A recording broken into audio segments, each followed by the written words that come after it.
Hi everybody, this is Pep Talks, back in the park edition for real. I'm in Flushing Meadow Park, as you can see, in front of the Globe. I love the Globe, but seriously, I want to talk about our focus. Where we focus. I touched on it last week a little bit, talking about how I had a victim mindset. I focused on, unintentionally, subconsciously, putting myself in that victim mode for some reason. I just kept doing it, and it's not even for some reason. When I look back, I see exactly where I learned that from. You get your environment, everything. Put myself in that victim mindset. That's how I focus. That's how I reacted whenever I was with someone. And it's like, I'm not a victim.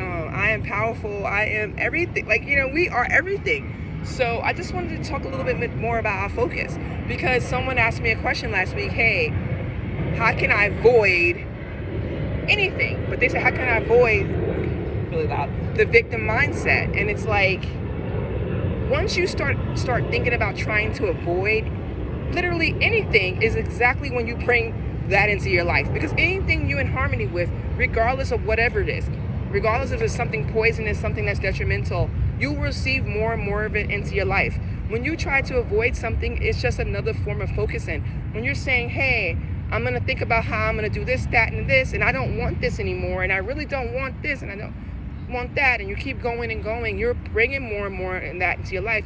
You're thinking about it, you're visualizing it, you're imagining it, and you're wondering why in the hell you're getting more and more of it. So I'm always like, well, at least for me, and what really helped me is like, when I stop focusing on that, and that just freaking narrow my focus and just laser beamed into exactly what I already am, exactly what my desires are, exactly where my intuition led me, is when I started getting more and more of that into my life. And it's tricky. It's, I'm not saying it's the easiest thing in the world to do. And I'm not going to say even me, I don't have my moments, but I always go back to the I am at the end of the day, the ultimate reality. Creation's done. You have it all. It's all here already. Just know that it's yours and focus on that. And you don't have to be hungry and thirsty about it. You know what I mean? You don't have to be salivating, oh, I really want this. I don't know. I just go to a space now. I'm just like, it's done. I'm the person I want to be, period. I'm living from that, period. That's it. And that's it. So focus. And I'll see you next time, okay? Take care. Bye.